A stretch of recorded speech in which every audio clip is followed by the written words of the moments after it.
Захим сүлжээ нь олон зуун сая хүмүүсийн мэдээлэл солилцох орон зай болдгоос гадна дотны хүмүүстэйг холбогдох гэх мэт хүний бүхэл хэрэгцээг хангах болсон билээ. Тэр ч утгаараа захим сүлжээнд буй мэдээлэл контент бүрийг нэг бүрчлэн шалгах боломжгүй байдаг тул учир битүүлэг айдас сүргэн зураг бичлэгүүд олдос маш ихтэй байдаг. Ингээд та бүхэнд YouTube сайт дээр хамгийн чигүүдэс сүргэм 10 бичлэгийг хүргэж байна. Хүү вебээс гаралтай хэмээн олон хүн итгэдэг.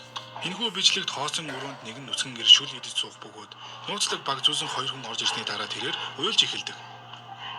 Түүнийг уйлгад багтай хүмүүс аргадаж буй мэт толгойг нь илж эхэлнэ. Энэхүү бичлэг ямар утга учиртай юуны тулд бүтээгдсэн талаар олон тамаг байдаг хэдий ч баттай тайлбарласан зүйл одоогоор байхгүй байгаа. Цахим сүлжээнд тархсан олон таамагуудын нэг бол нүцгэн эд хүний махаар хийсэн шүл хүчээр идүүлж байгаа бөгөөд багтай 2 хүн садист бүлгмийн гişүүд гэсэн таамаглал юм. Үүнчлэн энэ нь зүгээр л нэг сонирхчийн хийсэн уран бүтээл гэж үздэг хүмүүс ч олон байдаг.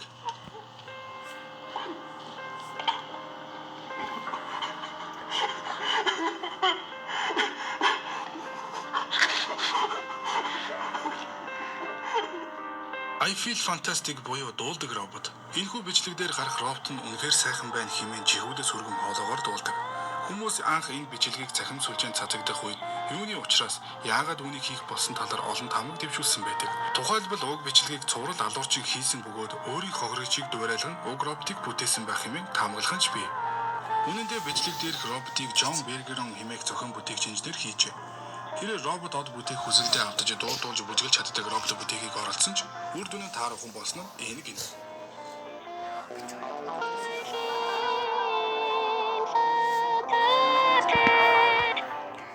Lights Out буюу гэрлэн унтраа 2013 онд Шведийн найруулагч Дэвид Сандберг гэрлэн унтраа хэмээх энэхүү бүтээлээр цахим орчинд шуугаан тарьсан.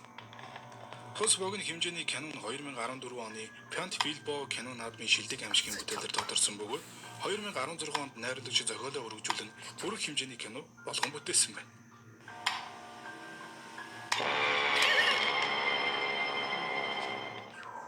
There is nothing буюу тэнд юу ч байхгүй. Дэвид Эрл гэх график дизайнерын хийсэн энэхүү богино хэмжээний амжигын бичлэг нь цахим сүлжээнд олон сая хандлт авч чадсан байна. Бичлэг дээр гарах бүсгүй хоолны ширээний ард суугаад нэг ойлгомжгүй зүйлийг хэлдэг. Харин хэлсэн зүйлийг нь уруугаар нь сонсвол there is nothing буюу тэнд юу ч байхгүй гэж хэлж байгаа нь сонсогдно.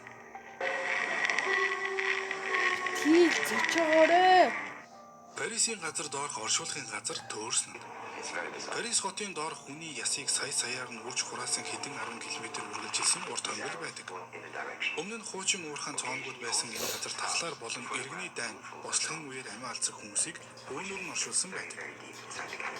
Харин энэхүү бичлэгт 1990-ад оны үед тэрхүү хонглууд дотор хийгдсэн байна. Бичлэгийг хийгч нь хураалгаатай байсан яснууд урж унаж байгааг харуулах бөгөөд дараа нь ямар нэг юмнаас зүгтэж байгаа нь бичигдэнэ. Энэ хүн яг хэн байсан, түүнд юу тохиолдсон талаар одоо хүртэл хинж мэдэхгүй байна.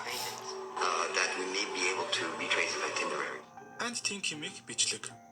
Джон нэрээр YouTube дээр бичлэг оруулдаг Эрик Ферни хэмээх уран бүтээлч 2006 оноос 2007 оны хооронд цуврал бичлэгүүд хийсний нэг нь энэхүү And Think юм.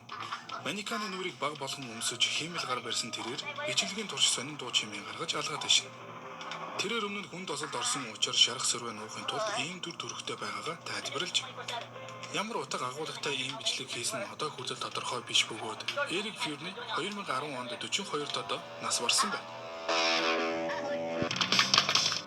Хараалтай бичлэг 2007 оны 10 сард YouTube-д орсон энэхүү бичлэгийг Латин Америкийн Walrus гэх шашны төлөвлөлт бүтээсэн хэмээн үздэг бөгөөд бүхэн хувилбарыг хараал агуулдаг хэмээн олон хүн итгэдэг.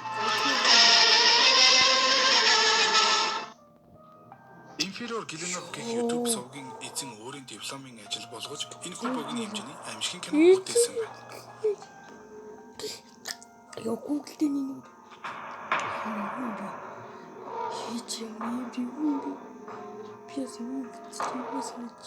Клиниксийн харагдсан сурталчилгаа 1986 онд Япон улсад цацагдсан энэхүү клиниксийн сурталчилгааг олон хүмүүс хараалтай гэж үздэг бөгөөд үдсэн хүн зоргүй байдлаар нас барах эсвэл сэтгцийн гүн хямралд ордог хэмээн тэд итгэдэг юм.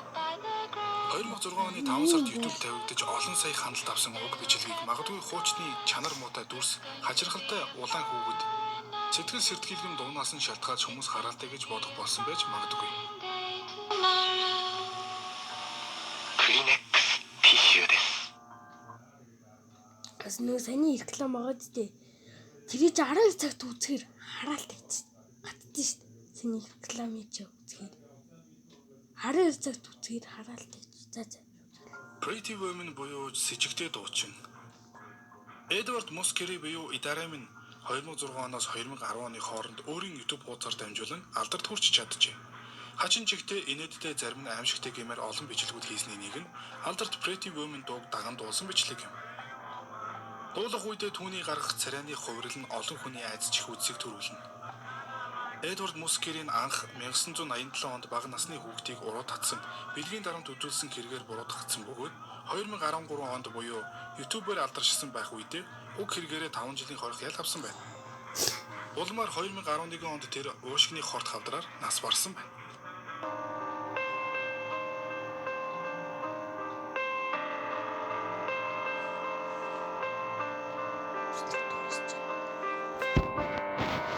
За бичлэг юу?